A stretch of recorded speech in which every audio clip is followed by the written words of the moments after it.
Bab 21, Hegemon.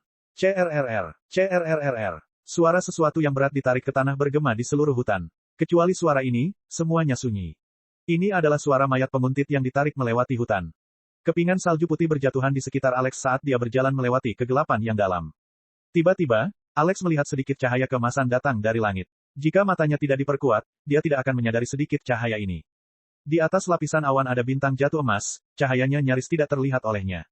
Bintang jatuh emas yang sangat terang sehingga aku bahkan bisa melihatnya melalui lapisan awan tebal. Alex berpikir dengan alis berkerut. Itu aneh. Namun, dunia ini sudah cukup aneh. Ini hanyalah satu lagi keanehan yang ditambahkan ke tumpukan itu. Alex melihat kembali ke bawah. Bintang jatuh emas ini tidak mempedulikannya. Setelah beberapa saat, Alex tiba di tempat terbukanya. Dia belum pernah melihat binatang atau makhluk lain selama ini. Seandainya sebulan yang lalu, Alex setidaknya akan bertemu dengan satu makhluk yang tertarik padanya karena suara itu, namun posisi Alex telah berubah. Dia bukan lagi orang yang rentan, orang yang baru selamat. Kini, dia adalah salah satu pemburu hutan. Hewan normal akan ditakuti oleh mayat penguntit, dan makhluk kuat akan bisa merasakan kekuatan Alex. Penguntit bukanlah makhluk paling kuat di hutan, tapi mereka juga tidak lemah. Alex masih ingat dua binatang raksasa yang dilihatnya ketika dia baru saja tiba. Jika Alex mencoba menyerang mereka, dia bahkan tidak akan tahu bagaimana dia bisa mati. Dia tidak mungkin melawan raksasa seperti itu dengan kekuatannya saat ini. Saat ini adalah kata kuncinya. Ketika Alex tiba di tempat terbukanya, dia melepaskan mayat itu dan duduk di sampingnya. Sial, sial, Alex mengeluarkan pedangnya dan mulai menguliti mayat itu. Di malam yang sunyi dan dingin, hanya suara pemotongan yang terdengar. Sepertinya Alex adalah satu-satunya makhluk di dunia ini karena hanya kegelapan yang mengelilinginya. Setelah Alex selesai menguliti Stalker, dia mengambil kulitnya dan meletakkannya di dekat gubuknya. Kemudian, Alex mengambil beberapa kayu kering dari stok kayunya. Alex telah mengumpulkan banyak sekali kayu beberapa hari terakhir. Lagi pula, ketika musim dingin yang sebenarnya tiba, salju akan membuat semua pepohonan basah. Alex membutuhkan kayu kering untuk membuat api, dan dia membutuhkan kayu yang cukup untuk melewati musim dingin. Saat Alex meletakkan dahan pertama, kepalanya menoleh ke salah satu tepi lapangan. Mata hijau. Alex tahu mata ini. Kadal itulah yang telah mencuri makanan darinya lebih dari sekali. Kadal yang menembakkan bola api ke arah serigala. Namun, keseluruhan dinamika telah berubah. Ketika mereka pertama kali bertemu, kadal itu sangat kuat. Jika ia tidak kehabisan tenaga melawan serigala, ia bisa saja membunuh Alex.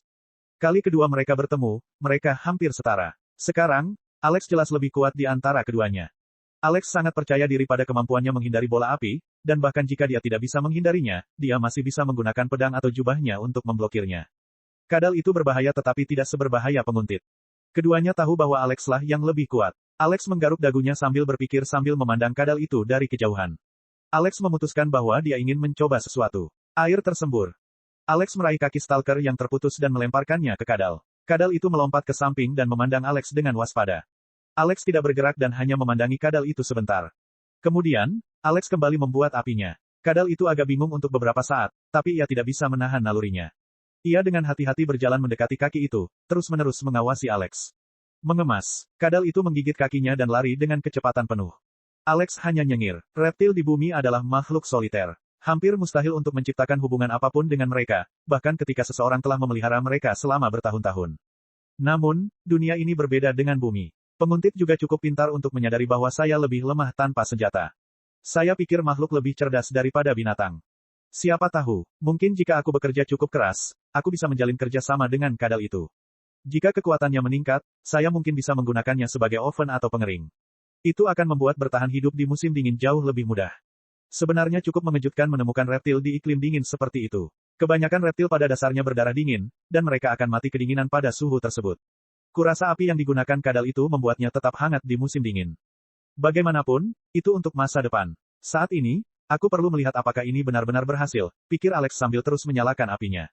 Alex telah menyalakan api lebih dari 10 meter dari gubuknya karena alasan tertentu. Setelah beberapa menit, api yang cukup besar berkobar di depan Alex. Alex memotong beberapa bagian Stalker dan memanggangnya di sekitar api. Namun, dia belum mengeringkan kulitnya. Mengapa tidak? Dia punya alasan untuk itu. Alex terus membangun gubuknya selama 1 jam berikutnya. Ledakan, suara sesuatu yang berat menghantam tanah di kejauhan terdengar. Alex menyeringai. Ini benar-benar berhasil. Haruskah aku senang atau takut? Suara itu semakin keras selama 2 menit berikutnya hingga sesuatu muncul di tepi lapangan. Itu benar-benar besar, dan memiliki jarum hijau yang sangat besar. Itu adalah landak. Inilah sebabnya Alex menyalakan api jauh dari gubuknya. Alex berasumsi bahwa landak telah menemukannya terakhir kali karena api dan bau daging, dan benar saja, landak telah muncul sekali lagi. Alex tidak bersembunyi tetapi duduk beberapa meter dari api, menyisakan ruang yang cukup untuk landak. Landak memandang Alex sejenak dan kemudian fokus pada api. Sama seperti sebelumnya, landak menghangatkan diri di atas api selama beberapa menit. Sambil menghangatkan dirinya, ia memakan seluruh stalker. Setelah beberapa menit, landak berjalan menjauh dari api, kali ini tidak menghancurkannya. Setelah beberapa meter, ia berhenti dan mengguncang tubuhnya lagi. Kali ini, buahnya jatuh lebih banyak. Setelah mengibaskan buahnya, landak meninggalkan tempat terbuka itu lagi. Korbankan daging kepada Dewa Hutan, dan kamu akan dihadiahi buah, pikir Alex sambil menyeringai. Alex memandangi landak yang mundur dan melihat ratusan buah tumbuh di jarumnya. Seberapa besar peningkatan kekuatannya jika dia bisa memakan semua itu? Namun, Alex tidak akan pernah mencoba mencuri buah-buahan tersebut. Landak ini sangat besar, sangat mencolok, dan sangat lambat. Alex tahu bahwa penguntit bukanlah makhluk kuat di hutan ini, yang berarti pasti ada makhluk yang lebih kuat. Namun, landak masih berjalan dengan santai. Tidak ada binatang buas yang dapat melewatkan landak ini karena mereka dapat mendengarnya dari jarak ratusan meter. Ini hanya berarti bahwa tidak ada upaya untuk membunuh landak atau segala sesuatu yang menyerang landak akan mati. Landak ini sama sekali tidak sederhana. Terlebih lagi, Alex teringat akan kadal raksasa yang dilihatnya di pegunungan pada hari pertamanya. Kadal itu hanya ada di pegunungan, padahal bisa masuk ke dalam hutan. Makhluk yang dibunuhnya juga berada di hutan, bukan di pegunungan. Tidak ada alasan bagi kadal raksasa itu untuk tidak memasuki hutan. Lagi pula, ada lebih banyak makanan di sini. Namun, itu belum masuk. Alex berasumsi bahwa landak inilah alasannya. Kadal raksasa itu pasti pernah melihat landak, tapi ia tidak menyerang. Dengan menggabungkan semua petunjuk ini, Alex menyimpulkan bahwa landak mungkin adalah makhluk paling kuat di seluruh lembah. Hanya satu dari ratusan buahnya yang sudah membuat tubuh Alex hampir meledak dengan mana. Makhluk ini adalah monster sejati, hegemon sejati di cekungan ini. Alex masih ingat bahwa Dewa telah mengatakan bahwa dia sebaiknya hanya pergi ke hutan belantara lain jika hutan belantara ini tidak lagi menimbulkan bahaya. Ini mungkin berarti hutan belantara di sekitar cekungan itu jauh lebih berbahaya. Lantas, mengapa tidak ada satupun makhluk dari sana yang memasuki cekungan ini? Gunung-gunung tidak mungkin menghentikan mereka karena tingginya tidak terlalu tinggi. Ini adalah wilayah landak, bahkan mungkin dianggap sebagai makhluk perkasa di luar. Namun, pertanyaan lainnya adalah, apakah tidak ada makhluk yang berani masuk? Atau apakah setiap makhluk yang masuk mati? Alex tidak yakin, tapi perhatiannya segera tertuju pada buah-buahan di tanah. Alex menyeringai. Ada banyak sekali. Bab 22, musuh adalah rasa puas. Alex mengumpulkan buah-buahan. Ada 26 orang, itu gila. Babi yang Alex berikan kepada hegemon sebelumnya hanya memberinya 5, dan 1 diambil oleh kadal. Tapi sekarang, Alex menerima 26. Jelas sekali, hegemon menghadiahiku buah-buahan berdasarkan kekuatan mangsanya, pikir Alex sambil mengumpulkan buah-buahan itu. Apa yang mendefinisikan kekuasaan? Saya kira itu sebagian besar adalah jumlah mana di dalam suatu makhluk. Babi itu hanyalah hewan biasa, tetapi ukurannya cukup besar. Serigala normal mungkin hanya akan memberiku 3 buah atau sesuatu seperti itu. Saat Alex mengambil buah terakhir, dia melihatnya dengan mata menyipit. Saya bisa melatih tubuh saya tanpa masalah jika menyangkut otot, tapi kekuatan bukan hanya otot. Aku membutuhkan tulang yang kuat untuk menahan kekuatanku sendiri dan untuk terus bertarung setelah menerima pukulan keras. Saya membutuhkan organ yang kuat untuk alasan yang sama. Bahkan mungkin ada sesuatu yang dapat meningkatkan efektivitas darahku. Otot yang lebih kuat membutuhkan lebih banyak oksigen, dan darahlah yang mengangkut oksigen tersebut. Saat Alex memikirkan hal itu, dia mengerutkan alisnya. Tunggu sebentar. Jika tubuh saya membutuhkan lebih banyak oksigen, saya akan menarik napas lebih dalam. Lagi pula, ototku sudah lebih kuat dari otot manusia manapun di dunia. Namun, saya bernapas dengan normal. Faktanya, setelah aku memikirkannya, napasku menjadi semakin dangkal. Sepertinya semakin kuat tubuhku, semakin sedikit oksigen yang dibutuhkan, dan itu tidak masuk akal, pikir Alex. Aku bertanya-tanya, bisakah mana berfungsi sebagai pengganti oksigen? Saya pikir itu suatu kemungkinan. Lalu, Alex menghela nafas. Yah, meski tanpa itu, darah masih memainkan fungsi integral bagi tubuh, dan meskipun darah itu sendiri tidak memiliki peluang untuk meningkatkan efektivitasnya, pembuluh darahku masih perlu menjadi lebih kuat. Lagi pula, aku tidak ingin mengeluarkan nada apapun setiap kali aku membungkuk ke depan. Singkatnya, semuanya penting. Latihan normal saya memberikan semua yang saya butuhkan untuk otot saya, tapi saya membutuhkan buah-buahan ini untuk hal lainnya. Saya perlu merusak tubuh saya agar dapat menyerap mana, dan kerusakan apapun pada tulang atau organ saya dapat berakibat fatal tanpa banyak mana. Alex memandangi api di tengah lapangannya. Apinya bergerak dengan damai, dan itu adalah satu-satunya sumber cahaya di lautan kegelapan. Kepingan salju putih menari-nari di sekitarnya saat udara hangat mendorongnya menjauh dan melelehkannya. Langit gelap, hutan itu gelap, hanya saja apinya tidak gelap. Apa dampak gambar ini terhadap Alex? Pengasingan. Dari apa? Dari api. Api memberi kenyamanan pada manusia, namun Alex tidak membutuhkan kenyamanan. Tujuan Alex bukanlah kenyamanan dan keamanan, melainkan kekuasaan. Alex bukan mangsa lagi. Dia adalah pemburunya. Pembunuhan Alex terhadap Stalker telah menegaskan kembali pola pikir ini. Namun, jauh di lubuk hatinya, Alex masih ingin beristirahat di dekat api unggun. Dia ingin melepaskan semua tekanan dan bahaya di sekelilingnya. Tapi Alex tidak mau melakukannya. Alex telah belajar banyak dari pertarungannya dengan Stalker. Kedua lawan memiliki kekuatan yang hampir sama. Namun, Alex pada dasarnya keluar dari pertarungan tanpa terluka atau dalam bahaya. Penguntit itu bahkan tidak mampu melawan. Mengapa? Tekad, pengakuan. Alex telah melakukan segalanya dan mempertaruhkan nyawanya. Dia tidak pernah berpikir untuk mundur, dan dia hanya menyerang. Dia akan menang atau mati saat menyerang. Aku pernah mengalami situasi serupa sebelumnya, pikir Alex sambil menatap api. Dulu ketika saya berlatih keras untuk pertarungan saya harus menjalankan diet ketat, harus menerapkan rezim pelatihan yang ketat, hampir tidak punya waktu luang. Saya mempunyai ketidakpastian mengenai masa depan saya. Jika saya kalah, saya tidak punya cara untuk menghasilkan lebih banyak uang. Saya memutuskan untuk melakukan segalanya dalam pelatihan saya, dan jika saya tidak memenangkan pertaruhan ini, saya akan terlupakan. Menjalani semua ini adalah hal yang mudah selama beberapa minggu, sulit selama beberapa bulan, namun semakin dekat dengan hari pertarungan saya, semakin berat bebannya. Beberapa hari sebelum pertarungan pertama saya ingin melarikan diri saja. Saya menangis dan ingin mengakhiri hidup saya. Semua tekanannya luar biasa, dan apapun yang saya lakukan selama beberapa hari tersisa, itu tidak akan mengimbangi semua yang telah saya investasikan dalam beberapa tahun terakhir. Nasibku telah ditentukan oleh tindakanku di masa lalu. Namun, saya tidak tahu nasib apa yang akan dipilih untuk saya. Itu adalah perasaan tidak berdaya. Sepertinya saya tidak lagi memiliki kendali atas nasib saya. Alex melihat ke arah api. Api ini mengingatkanku pada tempat itu. Saya bisa meninggalkan segalanya dan duduk saja. Saya bisa menemukan hiburan dan melepaskan diri dari tekanan ini. Lagi pula, aku cukup kuat untuk bertahan hidup. Saya tidak perlu mengalami rasa sakit ini lagi. Mata Alex mengeras. Namun, untuk mencapai impian saya membutuhkan disiplin. Satu hari melewatkan latihan akan mengarah ke hari lain dalam seminggu kemudian, yang akan mengarah ke hari lain dalam seminggu kemudian hingga menjadi normal. Kemudian, saya akhirnya akan mengambil cuti 1 hari lagi, dan hal yang sama akan terulang kembali. Pada akhirnya, aku akan menyerah. Rasa puas diri akan menyerbu keberadaanku. Alex berbalik dan memegang kulit penguntit itu. Kemudian, dia pergi ke api unggun dan menggantungkan kulitnya di dekat api. Alex berbalik dari api lagi dan berjalan pergi. Aku tidak bisa menyerah pada rasa puas diri. Alex tiba di tasnya dan memeriksanya. Aku masih punya dendeng yang baru dibuat. Itu cukup makanan untuk beberapa hari. Saya tidak boleh makan apapun sekarang karena saya akan berlatih. Aku tidak mau makan dendeng hanya untuk muntah lagi, pikir Alex. Alex mengambil salah satu buah itu dan melihatnya dengan yakin. Namun, tidak peduli seberapa yakin dan kuatnya pikirannya saat ini, dia masih merasakan ketakutan yang mendalam ketika dia melihat buah tersebut. Buah ini melambangkan pengalaman lain yang mengerikan, menyiksa, dan traumatis. Saya yakin ada cara lain untuk melatih organ, tulang, kulit, pembuluh darah, dan sebagainya. Saya tidak bisa membayangkan semua orang mengalami neraka ini. Jalan menuju kekuasaan itu sulit, tapi mungkin tidak terlalu sulit. Sedihnya, saya tidak tahu metode lain ini. Selain itu, apakah metode lain ini lebih baik daripada metode ini? Apakah mereka akan lebih cepat? Aku tidak tahu. Alex sedikit ragu, tapi setelah mengertakkan gigi, Alex akhirnya menelan seluruh buahnya. Tubuh Alex langsung terasa seperti terbakar kembali. Namun, Alex melihat perbedaannya. Sensasi terbakarnya tidak sehebat sebelumnya, pikir Alex dengan mata berapi-api. Aku masih akan meledak jika aku tidak melakukan apapun terhadap mana ini, tapi rasanya tidak secepat sebelumnya. Tubuhku menjadi lebih kuat, dan efek buah-buahan tidak lagi sebesar itu. Meskipun begitu, 1 buah masih cukup untuk 2 lompatan. Alex memanjat pohon dan melihat sekeliling. Berkat mana, matanya menjadi begitu kuat sehingga dia bisa melihat seluruh tempat terbuka dan sekeliling dari pohon, bahkan di tengah malam. Alex tidak ingin disergap saat dia terluka. Mana juga menyembuhkan kepalaku, meski aku tidak merasakan sensasi terbakar di sana.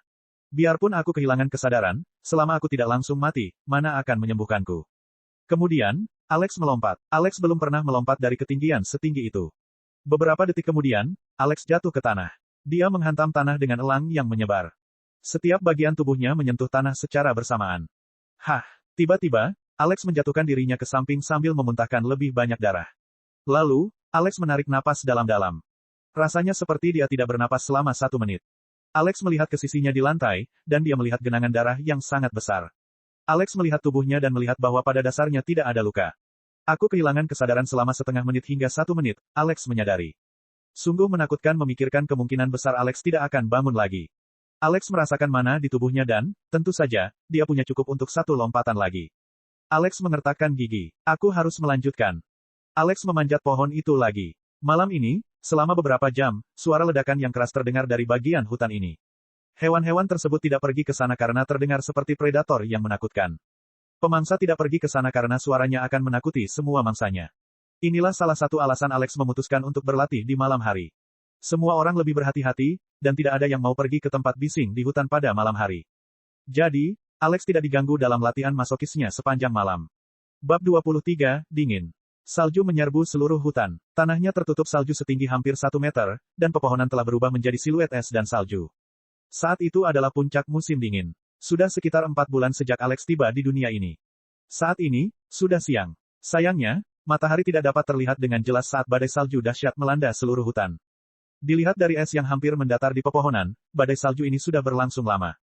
CRK, CRK. Tiba-tiba, sesuatu mendorong salju di bawah pohon mati yang besar ke samping. Sebuah pintu terbuka terlihat, yang menuju ke area kecil dan hangat di bawah pohon tanpa salju. Sesosok berjubah hitam keluar dari area itu. Segala sesuatu tentang sosok itu disembunyikan oleh bulu hitam, termasuk kepala sosok itu. Sosok itu tampak seperti bayangan bulu tak berwajah. Ini adalah Alex. Alex telah menyelesaikan gubuknya tepat waktu, tetapi gubuk itu tidak mampu menahan badai di musim dingin, itulah sebabnya gubuk itu runtuh. Kini, Alex hanya tinggal di ruangan kecil di bawah pohon mati. Hanya penghalang kayu diagonal yang melindunginya dari dinginnya salju. Ini adalah hal terbaik yang bisa dilakukan Alex dalam situasi ini. Untungnya, itu cukup efektif. Saat ini, suhu bahkan mencapai minus 40 derajat Celcius, yang merupakan hal yang menakutkan bagi seseorang yang tinggal di luar. Namun, Alex sama sekali tidak merasa kedinginan. Ada sesuatu yang membuatnya tetap hangat, bahkan saat melakukan perjalanan melalui hutan. Alex perlahan melangkah melewati hutan. Mengapa Alex berjalan melewati badai salju ini? Karena dia tidak punya pilihan lain. Makanan Alex sudah habis beberapa hari yang lalu, dan dia ingin menunggu hingga badai salju berakhir. Namun, badai salju belum berakhir. Bayangan gelap yang mencolok melintasi hutan bersalju, satu-satunya benda gelap yang terlihat. Itu suatu keanehan. Aku butuh makanan, pikir Alex. Segera setelah saya mendapatkan makanan, saya bisa melanjutkan pelatihan. Alex telah memanggil hegemon hutan beberapa kali sekarang, dan dia sudah terbiasa dengan pengalaman mengerikan yang terjadi setelahnya. Selain itu, ilmu pedang Alex juga meningkat pesat. Alex tidak pernah mengikuti pelatihan ilmu pedang, tapi dia terus melatih semua jenis serangan dan gerakan berbeda yang bisa dia lakukan. Selama gerakannya menjadi lebih lancar, lebih cepat, dan lebih kuat, kekuatan tempurnya akan meningkat. Alex tidak tahu apakah dia memiliki kelemahan dalam gerakannya, tapi tidak ada cara untuk memperbaikinya, meskipun dia memilikinya. Makhluk-makhluk itu tidak cukup pintar untuk memperhatikan celah dalam gerakan Alex. Alex mendorong dirinya melewati salju. Namun, dia tidak berjalan tegak. Salju sudah sangat tinggi, dan Alex memutuskan untuk menggunakan salju tersebut sebagai tempat berlindung. Karena itu Alex berjalan dengan postur menunduk, tidak menampakkan dirinya kemana-mana. Dia hanya sesekali mengangkat kepalanya di atas lapisan salju untuk mencari mangsa. Alex selalu melakukan perjalanan melalui hutan pada malam hari. Mengapa? Karena dia butuh sembunyi-sembunyi. Pada siang hari, mangsa Alex akan melihatnya dari kejauhan dan melarikan diri. Sekarang, hal ini tidak lagi menjadi masalah. Tubuh Alex menjadi sangat kuat, dan dia tidak mengalami masalah dalam mencapai kecepatan 50-60 km per jam bahkan dengan semua perlengkapannya. Sekarang, terangnya siang hari merupakan keuntungan, bukan kerugian baginya. Namun, ada satu alasan lagi mengapa Alex tidak bepergian pada siang hari. Predator yang kuat. Apa hubungannya ini dengan waktu? Ya, sebagian besar predator berburu di malam hari. Mengapa? Untuk alasan yang sama seperti Alex berburu di malam hari. Mereka membutuhkan sembunyi-sembunyi untuk menangkap mangsanya dan melarikan diri. Namun, bagaimana dengan predator yang berburu di siang hari? Kita hanya perlu berpikir kembali ke bumi dan memikirkan predator apa yang aktif pada malam hari dan predator mana yang aktif pada siang hari. Di Amerika Utara, predator yang aktif pada malam hari kebanyakan adalah hewan kecil seperti musang misalnya. Namun, beruang tetap aktif di siang hari. Jumlah predator yang aktif pada siang hari lebih sedikit, namun predator yang aktif mempunyai kemungkinan lebih tinggi untuk menjadi jauh lebih kuat. Selain itu, jika predator yang lebih lemah aktif di siang hari, kemungkinan besar mereka akan ditangkap oleh predator yang lebih besar di siang hari. Yang perlu bersembunyi aktif di malam hari. Yang tidak perlu disembunyikan aktif di siang hari. Alex telah membunuh 2 penguntit lagi dalam beberapa bulan terakhir, dan dia juga membunuh seekor anaconda raksasa, yang sedikit lebih kuat daripada penguntit biasa. Anaconda telah menembakkan proyektil es ke arah Alex, yang mampu ia pertahankan dengan jubah barunya, setidaknya sampai tingkat tertentu. Proyektilnya masih menembus jubah Alex, tapi dia tidak terluka parah. Proyektil es juga menjelaskan mengapa hewan tropis seperti anaconda hidup di iklim yang begitu dingin. Sejak saat itu, Alex tidak lagi merasa tertantang. Ini juga salah satu alasan mengapa Alex keluar pada siang hari, bukan pada malam hari. Dewa telah memberitahu Alex bahwa dia harus menjadi lebih kuat dengan melemparkan dirinya ke dalam bahaya.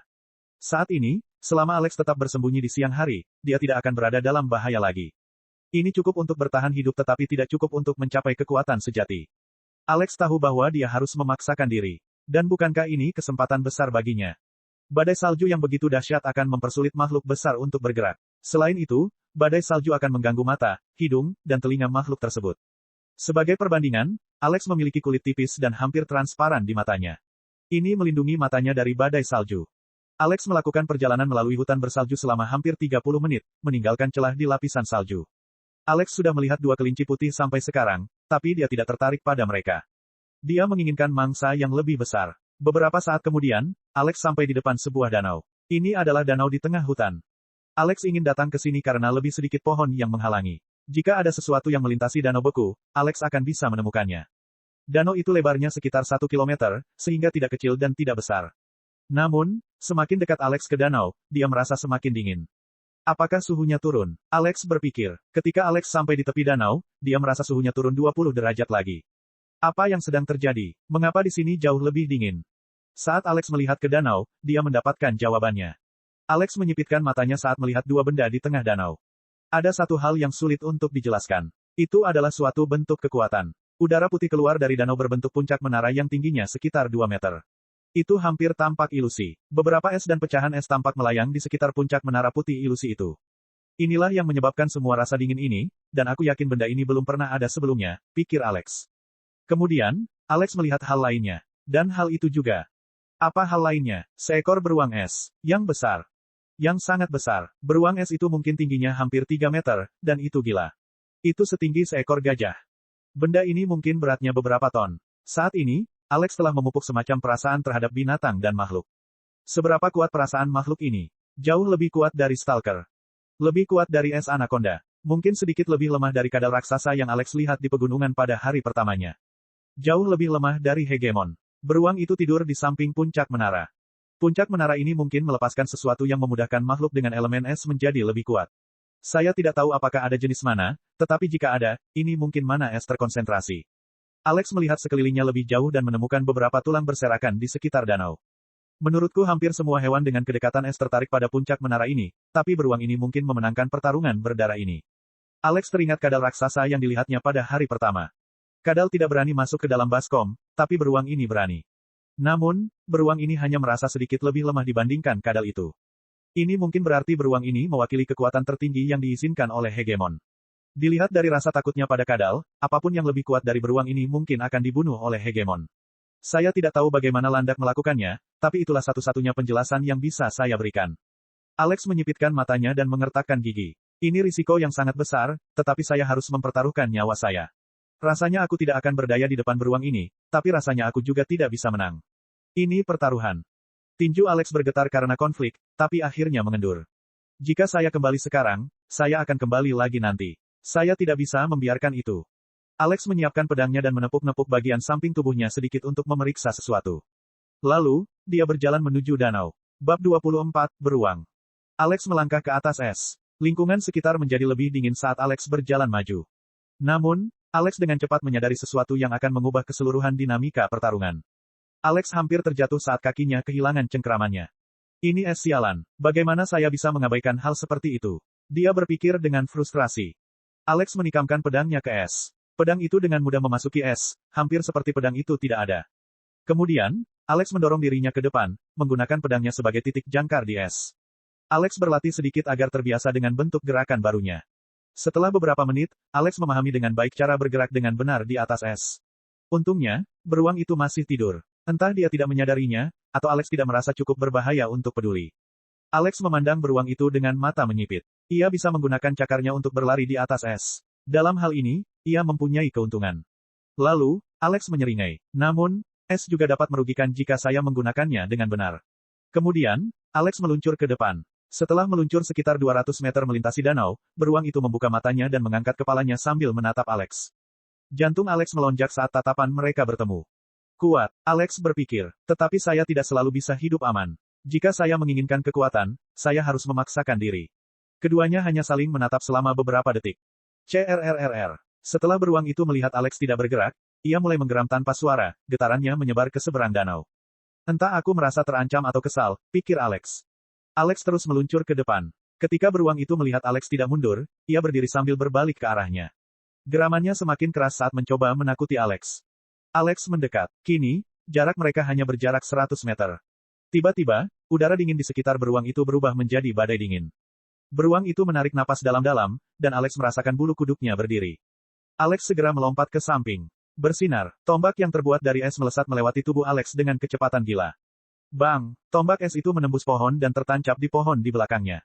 Alex menarik napas dalam-dalam. Beruang ini sungguh luar biasa. Alex telah bertemu beberapa binatang dengan kekuatan elemen seperti ini, tapi beruang ini berada pada level yang sama sekali berbeda. Kadal yang Alex lihat beberapa kali hanya bisa melempar bola api lemah. Anaconda hanya mampu mengeluarkan angin dingin. Stalker juga memiliki kekuatan elemen, tapi itu tidak digunakan sebagai bentuk serangan tapi untuk menjaganya tetap tersembunyi dan diam. Namun, beruang ini dapat mengubah kekuatan elemennya menjadi serangan sungguhan. Alex mengencangkan cengkeraman pedangnya dan terus menuju ke arah beruang itu. Beruang itu menyadari bahwa Alex telah menghindar, dan dengan cepat ia membentuk tombak lain. Tombak itu melesat ke depan. Bang! Kali ini, Alex memblokir tombak es itu dengan sisi pedangnya. Alex bisa saja menghindari serangan itu, tapi dia ingin menguji apakah dia bisa memblokirnya. Lebih baik mengujinya dari jarak jauh kalau pedangnya patah. Jika itu terjadi, dia masih bisa kabur. Lengan Alex bergetar, dan tubuhnya terhenti oleh kekuatan tombak, tapi dia tidak terluka. Alex dengan cepat menancapkan pedangnya ke tanah dan menembak dirinya ke depan dengan seluruh kekuatannya. Dalam sekejap, kecepatan Alex berlipat ganda saat dia menembak ke arah beruang itu. Beruang itu meraung agresif ketika tombak es lain muncul, yang kemudian langsung ditembakkan ke arah Alex. CRR. Alex terjatuh dan terus meluncur ke depan, tombak melewatinya, membekukan sebagian rambutnya. Alex telah tiba di depan beruang itu. Boom! Alex menancapkan pedangnya ke tanah untuk menghentikan dirinya sendiri, dan sebuah cakar gemuk meledak di atas es di depan Alex. Jika dia tidak menghentikan dirinya tepat waktu, dia akan terbunuh. Es meledak di depan Alex ketika sebagian dari danau es itu hancur. Mata Alex tidak pernah kehilangan keyakinannya, bahkan jika dia beberapa kali menghadapi kematian. Pengakuan, dia harus menyerang. Alex menggunakan pedangnya sebagai penopang dan melemparkan dirinya ke atasnya. Suara mendesing. Sebuah cakar menyapu melewati Alex, nyaris mengenai pedangnya. Namun, serangan itu sudah mencapai efeknya. Pedang Alex terlempar ke samping. Alex masih berhasil mempertahankan pedangnya, namun lintasan lompatannya telah berubah. Alex ingin menyerang beruang itu dari atas, tapi dia hanya melewatinya dari kiri atas. Beruang itu dengan cepat berdiri dengan kaki belakangnya dan mencoba menyerang Alex lagi. Kecepatan beruang itu luar biasa cepat, jauh lebih cepat dari yang diperkirakan Alex. Alex meletakkan pedangnya di depan dirinya. Dia tidak bisa menghindar saat berada di udara, yang berarti dia hanya bisa memblokir. CRK. Tiba-tiba, es di bawah beruang itu pecah, dan kaki belakang beruang itu terjatuh ke dalam lubang. Karena itu, sapuan beruang itu meleset dari Alex. Seperti dugaanku, pikir Alex sambil mendarat di sisi lain, meluncur menjauh. Beruang itu sudah sangat berat. Tentu saja, esnya kokoh dan tebal, tetapi kekuatan esnya harus ada batasnya. Ia dapat menahan beban beruang ketika ia menyebar, tetapi tidak ketika ia terkonsentrasi. Beruang itu berteriak frustrasi dan menarik dirinya keluar dari es. Di saat yang sama, Alex kembali memasukkan pedangnya ke dalam es dan mengubah lintasannya. Sekarang ada jarak 20 meter di antara mereka. Beruang itu menoleh ke Alex. Kemudian, ia menyerbu ke depan, esnya retak di bawah langkahnya yang kuat. Alex menggunakan pedangnya seperti tongkat ski untuk mengontrol lintasan dan kecepatannya saat dia mengelilingi beruang itu. Beruang itu mendekat, dan Alex menggunakan pedangnya untuk segera mengubah lintasannya dengan tajam. BOOOM. Cakar kuat lainnya menghantam es, tapi Alex berhasil menghindarinya. Alex terus meluncur, dan hal yang sama terulang lagi. Bagaimana beruang itu tidak bisa memukul Alex? Seharusnya tidak sebodoh itu, kan? Pernah mencoba memukul lalat di udara dengan tangan. Itu sulit. Mengapa? Itu bukan karena kecepatannya. Lagi pula, tangan manusia bisa bergerak lebih cepat daripada lalat. Tidak, masalahnya adalah kemampuan lalat untuk mengubah lintasan dalam sekejap. Hal ini memberi lalat kemampuan untuk menghindari benda-benda yang bergerak lebih cepat darinya. Beruang itu lebih cepat dari Alex, tapi perubahan lintasan Alex yang tiba-tiba membuat beruang itu gagal. SSSSSS. Suara sesuatu yang dipotong terdengar saat Alex meluncur mengelilingi beruang itu. Beruang itu semakin frustrasi ketika menyadari bahwa ia tidak dapat mengenai Alex. CRK. Itu membentuk tombak es lain dan menembakkannya ke Alex. Bang! Alex memblokirnya dengan pedangnya. Kemudian, dia terus meluncur mengelilingi beruang itu. Beruang itu berteriak frustrasi dan mengembunkan tombak es lainnya. Tiba-tiba, Alex mengubah lintasannya lagi dan meluncur ke arah beruang itu. Bang! Alex memblokir tombak itu lagi dan dihentikan olehnya.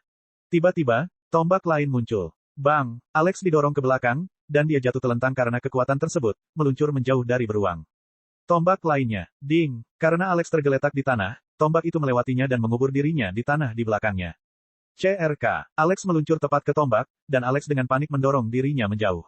Alex menghentikan perosotannya dengan menggunakan tangannya yang bebas untuk menghentikan dirinya dengan meraih tombak. Namun, mantel penguntit di antara tangan Alex dan tombaknya membeku dalam sekejap. Suhu tombak ini sangat rendah. Jika Alex langsung meraih tombaknya, lengannya yang bebas akan membeku. Bagian mantel Alex yang membeku pecah seperti bongkahan es. Alex dengan cepat melompat berdiri dan meluncur pergi lagi, nyaris menghindari tombak es lainnya. Kemudian, dia meluncur ke arah beruang itu lagi, menghindari tombak lainnya. Tiba-tiba Alex melompat. Alex menatap beruang itu dengan mata berapi-api. Namun, Alex mengertakkan gigi saat menyadari beruang itu tidak berdiri. Seluruh rencananya bergantung pada beruang yang berdiri. Sebaliknya, tombak es lain muncul di atas beruang itu. Alex mengubah posisi pedangnya. Dia ingin menyerang beruang itu, tetapi dia harus memblokirnya lagi. CRK. Namun, mata Alex membelalak ngeri saat tombak kedua terbentuk di atas beruang itu. Kemudian, kedua tombak ditembakkan ke arah Alex. Alex tidak bisa memblokir keduanya. Dia akan tertabrak salah satunya. Bab 25, Benda. Alex mengertakkan gigi. Jika dia harus mengambil salah satu dari dua tombak itu, dia akan mengambil tombak yang mengenai area yang kurang vital. Bersinar, bersinar. Kedua tombak itu melesat ke depan, dan pedang Alex memblokir salah satunya. Bersinar. Namun, yang satu lagi meninju bahu kiri Alex. Sebelum lengan kiri Alex benar-benar membeku, dia mengeluarkan satu perintah terakhir padanya.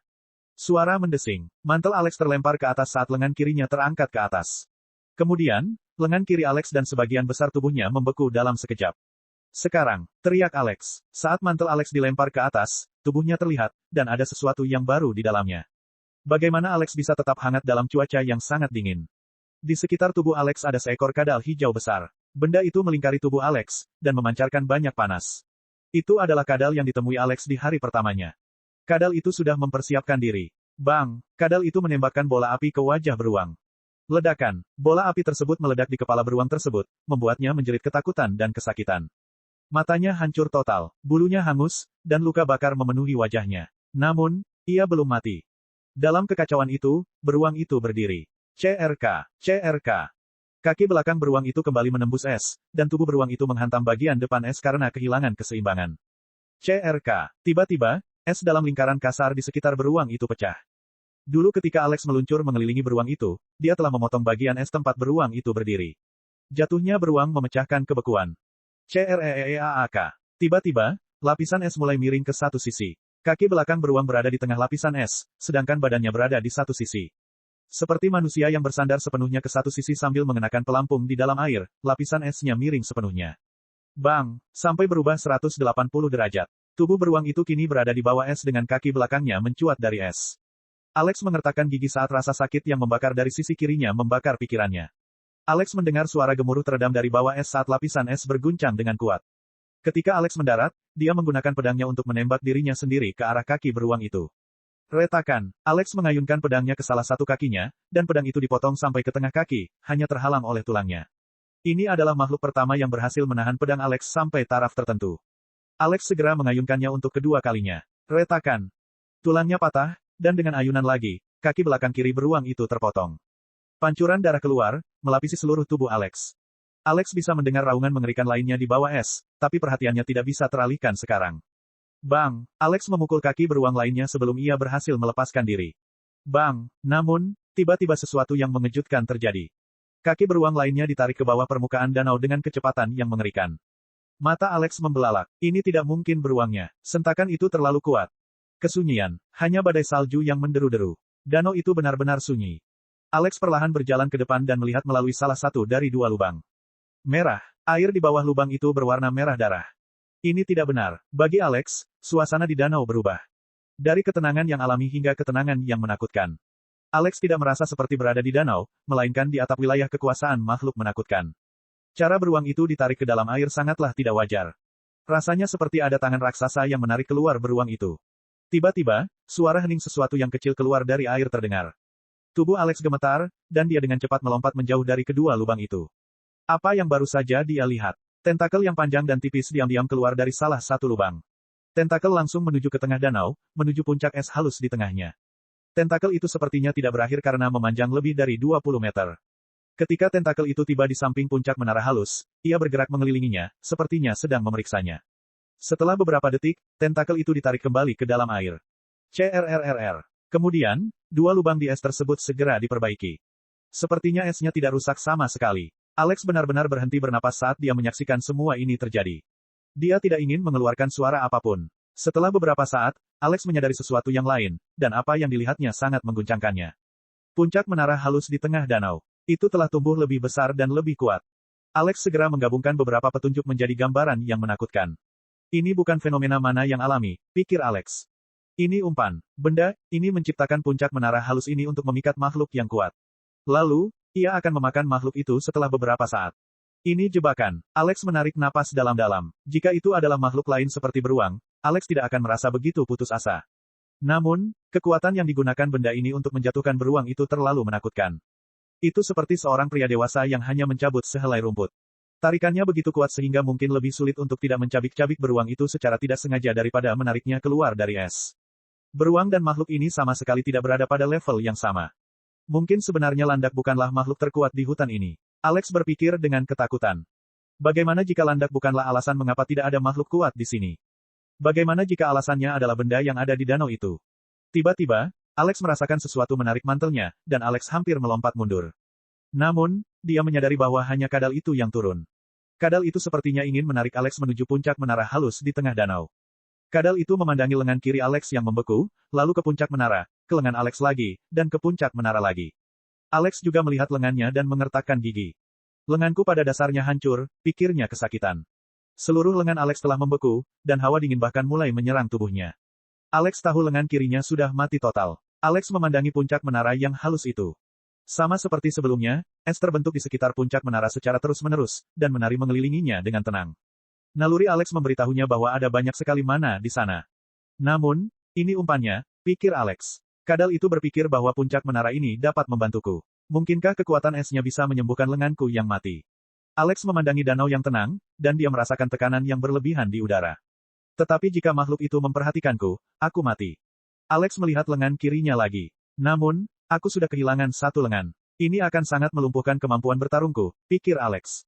Kemudian, dia melihat kembali ke puncak menara. Haruskah aku mencoba mendapatkan puncak menaranya atau tidak? Kesunyian. 1 menit berlalu. Dan kemudian, Alex membuat keputusannya. Alex berbalik dan meninggalkan danau. Saya tidak bisa mengambil risiko. Mungkin ada cara untuk menyembuhkan lenganku dari luar, tapi aku tidak bisa menghidupkan kembali diriku dari kematian, pikir Alex. Itu terlalu berisiko. BERJITU. Namun, Alex tiba-tiba mendengar suara pepohonan dibengkokkan dari tepi danau. Alex tahu suara itu. Benar saja, tak lama kemudian, landak sudah muncul di tepi danau. Alex memandang landak, dan landak memandang Alex. Kemudian, landak melihat ke puncak menara di tengah. Kemudian, ia menatap Alex lagi. Tampaknya ia memandang Alex dengan penuh harap. Alex melihat tindakan landak itu, dan dia merasa bisa memahami maksudnya. Apakah dia ingin aku merebut puncak menara? Cek cek cek cek cek cek cek cek. Rakan-rakan kultivator sekalian, sebelum retret, sila terus berkultivasi untuk jurus subscribe, like, share dan komentar agar sekte ini terus berkembang pesat.